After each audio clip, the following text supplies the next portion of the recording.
और भाई लोग क्या हाल है। मेरे को पता है सभी को बड़ा गुस्सा आ रहा होगा कि बड़े दिन हो गए एपिसोड्स नहीं आ पा रहे, लेकिन क्या करें यार, कुछ दिनों से बहुत ही ज्यादा बिजी था, बहुत ही ज्यादा रिप्लाई देने का भी यहाँ पे टाइम नहीं मिल रहा था। जो रिप्लाई थे थोड़े बहुत मैंने दे दिए थे कि भाई थोड़े दिनों में वीडियो आ जाएगी। चलो फिर इसके साथ में आज हमारा जो एपिसोड हम शुरू करते हैं उसको हमारे धमाकेदार एंट्री के साथ में ही चलिए शुरू करते हैं और चलते हैं हमारे एपिसोड की तरफ। स्रोत पुल सभी के लिए एक जैसा काम किया करता था। स्रोत पुल कुछ ऐसी चीज थी जो यहाँ पर जो बाहर की एक अशुद्ध एनर्जी थी वो उसको अपने अंदर एब्जॉर्ब करता था शुद्ध करते हुए। जैसे कि विपिन के पास में उसकी स्वर्ग की लाइब्रेरी थी जो उसकी एनर्जी को साफ करते हुए उसके लिए स्वर्ग की साफ एनर्जी बना दिया करती थी। उसी तरह से यहाँ पर ये जो सोर्स पुल था वो भी जो सोर्स दुनिया की एनर्जी थी उसको साफ किया करता था और उसकी अशुद्धियों को निकालते हुए उसको बॉडी के लिए बना दिया करता था। जैसा कि यहाँ पर सोर्स पुल एक इंसान है और सोर्स पुल की दुनिया पूरी एक। लेकिन अब यहाँ पर विपिन के लिए एक सबसे बड़ी प्रॉब्लम आ चुकी थी। वो प्रॉब्लम ये थी कि उसकी जो स्वर्ग की लाइब्रेरी थी वो उसके लिए काम नहीं कर पा रही थी, वो उसका सोर्स पुल नहीं ढूंढ पा रही थी। अब यही चीज उसको सॉर्ट आउट करनी थी और इसी चीज को सॉर्ट आउट करने के लिए विपिन कुछ सोच विचार करने लगता है और थोड़ी देर सोच विचार करने के साथ में वो कहने लगता है, अच्छा तो मुझे लगता है कि मुझे यहाँ पर अपनी जो नई दुनिया है उसी का यूज करना होगा और उसी का उपयोग करते हुए मुझे सोर्स एनर्जी को अपने लिए उपयोग करने के लिए बनाना होगा। अगर ऐसा कुछ हो जाता है तो ये बात सोचते हुए विपिन की आंखें अचानक से चमक उठती है। उसको कुछ याद आने लगता है, ये ऐसा हुआ तो वास्तव में मेरे लिए बहुत ज्यादा बड़ी बात हो जाएगी, क्योंकि किसी का भी सोर्स पुल नॉर्मल एनर्जी को अपने अंदर एब्जॉर्ब कर सकता था, लेकिन उसका अगर यहाँ पर ये स्वर्ग की एक दुनिया बनाकर वो रख देता है तो उसके बाद में उसकी जो एनर्जी थी वो बहुत ज्यादा क्वांटिटी के अंदर एब्जॉर्ब की जा सकती थी और वो उसका यूज कहीं भी कर सकता था। फिर उसको कभी भी अपने लेवल को अप करने के लिए या फिर एक ब्रेक थ्रू करने के लिए कोई ज्यादा मेहनत नहीं करनी पड़ेगी।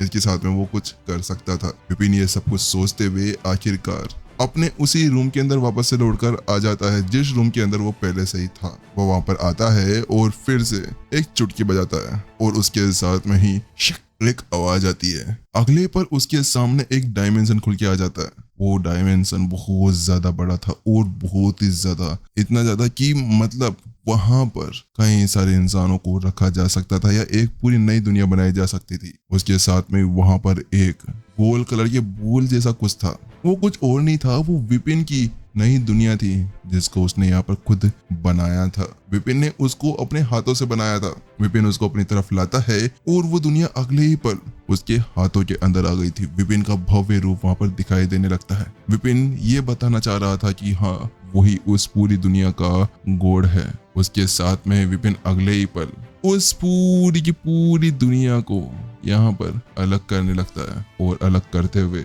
उसके बहुत सारे हिस्से कर देता है। अब वहां पर जैसे वो ऐसा करता है कि वहां एक 3D प्रिंट निकल कर आ जाता है। 3D प्रिंट के साथ में ही वहां नदियां, पानी और जो जंगल थे वो सभी अलग अलग होने लगते हैं। अब वहां पर एक पतली सी रोशनी दिखाई देने लगती है। उस पतली सी रोशनी के पीछे थी उसकी वो सारी आध्यात्मिक एनर्जी जिसके साथ में उसने उसकी नई दुनिया का निर्माण किया था। विपिन जल्दी ही अपने हाथों का यूज करता है और उन सभी चीजों को, उन सभी जगहों को यहाँ पर अलग करने लगता है और उसके साथ में ही वो उसमें से एक हिस्सा बाहर निकालता है और वहां पर एक छोटी सी और दुनिया बना देता है जो ऐसा लग रहा था देखने से कि वहीं पर ही उसी दुनिया का एक हिस्सा हो। बात कुछ ऐसी थी कि विपिन के लिए सबसे ज्यादा बड़ी बात जो थी ना वो ये थी कि वो चाहे से अपनी सोर्स एनर्जी को यहाँ पर लाकर रख दे तो वो रह भी सकती थी, लेकिन सबसे बड़ी प्रॉब्लम जो हो सकती थी वो ये थी कि यहाँ पर अगर विपिन बार बार उतार चढ़ाव करता है तो उसके साथ में यह हो सकता था कि उसकी जो नई दुनिया थी उसके अंदर रहने वाले लोग, जीव जंतु, उन सभी की जान बहुत ही ज्यादा बड़ी मुसीबत के अंदर पड़ सकती थी। तो इसी वजह से यहाँ पर जो विपिन था वो यही सोच कर रहा था कि उसे एक नई दुनिया बनानी होगी जिसके अंदर वो अपनी एनर्जी को रख सकता था और इसके लिए विपिन को कोई भी मुसीबत नहीं पड़ने वाली थी। विपिन के पास में पहले से बहुत सारी आध्यात्मिक एनर्जी पड़ी हुई थी। अगर उसने ऐसा कुछ किया तो उसके साथ में वो बहुत बड़ी दुनिया बना सकता था और ऐसा करने के बाद में वो तो फिर अपने लिए एक नई दुनिया के अंदर एक सोर्स पुल एक्टिवेट कर सकता था और अपनी नई दुनिया के अंदर भी सोर्स की एनर्जी को ले जा सकता था, ताकि वहां पर ले जाकर वो उन सभी चीजों को और ज्यादा पावरफुल बना सके, ताकि आगे आने वाले टाइम के अंदर कभी भी ऐसा होता है कि उसकी दुनिया की किसी और दुनिया के साथ में फाइट हो जाती है या उसके ऊपर अटैक वटैक हो जाते हैं, तो उसके बाद में विपिन इजीली उनके साथ में सामना कर सकता था। ये सब कुछ सोचते हुए विपिन वहां पर काम करने लगता है, धीरे धीरे करते हुए उसकी वो नई दुनिया जिसके अंदर वो अपनी अलग से एक दुनिया का निर्माण करने लगा। वहां पर आसपास के अंदर बहुत सारी आध्यात्मिक एनर्जी थी जो एक तरफ से नसें बना रही थी, जिसके अंदर विपिन उन सभी को रख सकता था। उन सारी सोर्स ऊर्जा को एक्टिवेट करते हुए वो अपने साथ में काम ले सकता था। जैसा कि विपिन अपनी आध्यात्मिक एनर्जी के साथ में कालिया को मारा था ना, इसी तरह से यहाँ पर वो इस दुनिया के अंदर अपनी एनर्जी को एब्जॉर्ब करते हुए वो अपने लेवल को पावरफुल बना सकता था और उसी एनर्जी का यहाँ पर यूज कर सकता था। फिर उसके बाद में उसे कभी भी ऐसी कोई चीज की जरूरत नहीं पड़ने वाली थी। ये सब कुछ सोचते हुए विपिन की आंखें, उसका दिल गुड़ता गुड़ता सब यहाँ पर बहुत ज्यादा रोमांचक हो चुका था। ऐसा लग रहा था जैसे कि आज उसको सोना मिल गया हो, और इसी वजह से विपिन करता है अब तो मजा आने वाला है। मेरे पास में मेरी एक और सोर्स की दुनिया हो गई है। यहाँ पर मैं इसको एक स्टोरेज की तरह यूज करने वाला हूँ, जहाँ पर मैं अपनी सोर्स की ऊर्जा को रखने वाला हूँ। उसके बाद में विपिन थोड़ी देर अपनी दाढ़ी खुजाता है और कहता है, मैं इसका नाम क्या रखूँ? क्या मैं इसका नाम विपिन की दुनिया रख दूँ? नहीं, ये तो बहुत ज्यादा अटपटा हो जाएगा। ये तो वही हो जाएगा जैसे कि मेरी अकेडमी के अंदर वीपी क्लब रख दिया था, वैसे ही। नहीं, ये बड़ा बुरा लगेगा। फिर विपिन सोचता है और कहता है, हाँ, मैं इसको यहाँ पर सोर्स की नई दुनिया कर सकता हूँ, जहाँ पर मैं अपनी स्टोरेज को रख सकता हूँ। विपिन जैसे ये नाम सोचता है तो वो कहता है, चलो ठीक है, आज से हम इसको यहाँ पर सोर्स की नई दुनिया कहने वाले हैं। और इसके साथ में विपिन ने अपनी नई दुनिया का यहाँ पर उद्घाटन भी कर दिया था। ये सब कुछ करते करते आखिरकार अब विपिन को सुबह हो चुकी थी। विपिन ये सारे आविष्कार करते हुए रात भर नहीं सोया था। वो रात भर इसी चीज को बनाने में लगा रहा, लेकिन अब इसके साथ में उसका समय हो चुका था वापस से अकेडमी के अंदर जाने का, क्योंकि विपिन के लिए बहुत ज्यादा एनर्जी की जरूरत पड़ने वाली थी।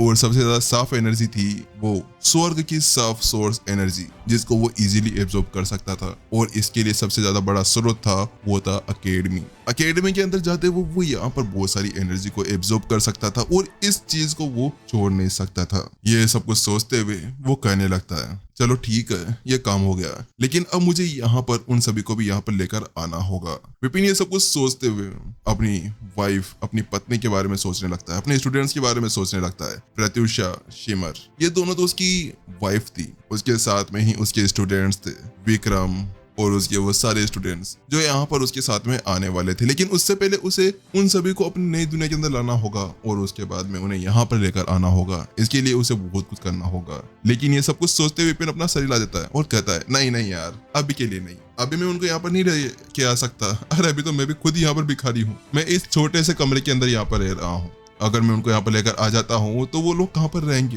फिर तो मुझे अपने वस्त्र और अपने सब कुछ उतार कर देने होंगे। मैं क्या नंगा घूमूंगा? नहीं। ये सब कुछ सोचते विपिन का चेहरा पूरी तरह शर्म से लाल हो चुका था। विपिन को समझ में नहीं आ रहा था कि वो क्या करे। वो कहता है, चलो एक पल के लिए पहले मैं यहाँ पर थोड़ा सा अपना सेटल वेटल हो जाऊं, फिर उन सभी को यहाँ पर लेकर आ जाऊंगा। विपिन इतना सोचता है और फिर से अपना सर हिलाते हुए उन सभी चीजों को साइड में कर देता है और कहता है, चलो ठीक है, मुझे अभी के लिए तो चलना चाहिए। मुझे लगता है कि मुझे ज्यादा समय नहीं होगा। मुझे वहां पर जाकर कुछ और तिगड़म भी तो लगानी होगी उस अकेडमी के अंदर जाने के लिए। विपिन अब किस तिगड़म की बात कर रहा था? विपिन इसलिए बात कर रहा था क्योंकि पिछली बार तो वो यहाँ पर मिस रमिया का एक नौकर था। वो नौकर बनते हुए वो अंदर गया था, लेकिन अब विपिन का यहाँ पर एक वजूद हो चुका है। वो विपिन नहीं रहा है जो रमिया का नौकर था। अब विपिन इसी वजह से वहां पर पहले जाकर देखना चाह रहा था, क्योंकि अगर वो ऐसे नहीं तो अंगुली टेढ़ी करके अंदर जा सकता था। इसी वजह से विपिन ने अपने आप को थोड़ा सोचा समझा और फिर वो वहां से रवाना हो जाता है। जब विपिन वहां से बाहर निकलता है और अकेडमी की तरफ जा रहा था, तो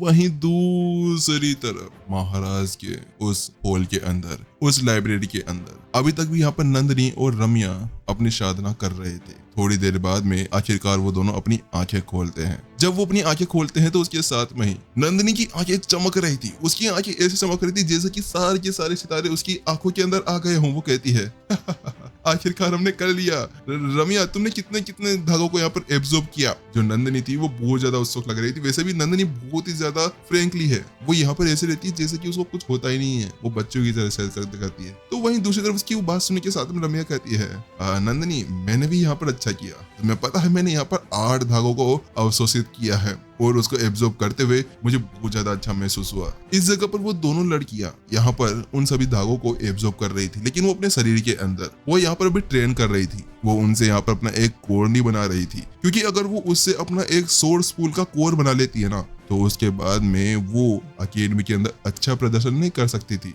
उन्हें यहाँ पर अपने लिए एक अच्छा टीचर भी तो ढूंढना था। वो लोग ये सोच रहे थे कि वो कोई अच्छा सा टीचर ढूंढ सकते हैं। तो नंदनी कहती है, सही में रमिया, तुमने इतना अच्छा किया है। तुम्हें पता है मैंने भी यहाँ पर है ना 7 दागों को एब्जॉर्ब किया है। जो नंदनी थी वो मुस्कुराते हुए और उछल कूद करते हुए कहने लगती है, वो कहती है, मुझे ऐसा लगता है कि मुझे ना यहाँ पर इस बार जो प्रिंसिपल गजानन है ना, वो अपना एक डायरेक्ट स्टूडेंट बना सकते हैं। हाँ चलो, माना कि वो जो उनका डायरेक्ट स्टूडेंट था वो बहुत ज्यादा प्रतिभाशाली था, लेकिन हमें ऐसा करते हुए देखकर तो वो हमें भी अपना एक स्टूडेंट बना ही लेंगे। मैं बहुत ज्यादा खुश हूँ, बहुत ज्यादा खुश। तो रम्या भी अपना सर हिलाती है और कहती है, हाँ तुमने ये तो सही कहा नंदनी, वास्तव में अगर ऐसा हुआ तो मैं बहुत ज्यादा खुश होंगी। वहीं दूसरी तरफ उसके साथ में नंदनी कहती है, चलो रम्या, टाइम हो गया है, हमें चलना चाहिए। इतना कहने के साथ में वो दोनों लड़की अपनी जगह से खड़ी हो जाती है और उसके साथ में ही नंदनी जल्दी से रम्या का हाथ पकड़ती है और वहां से भागते हुए उसको ले जाने लगती है। उसको ये नहीं पता था कि वो भी लाइब्रेरी के अंदर बैठी है, लेकिन लाइब्रेरी तो उनकी प्राइवेट लाइब्रेरी थी, उसी वजह से उनको कोई फर्क नहीं पड़ता है।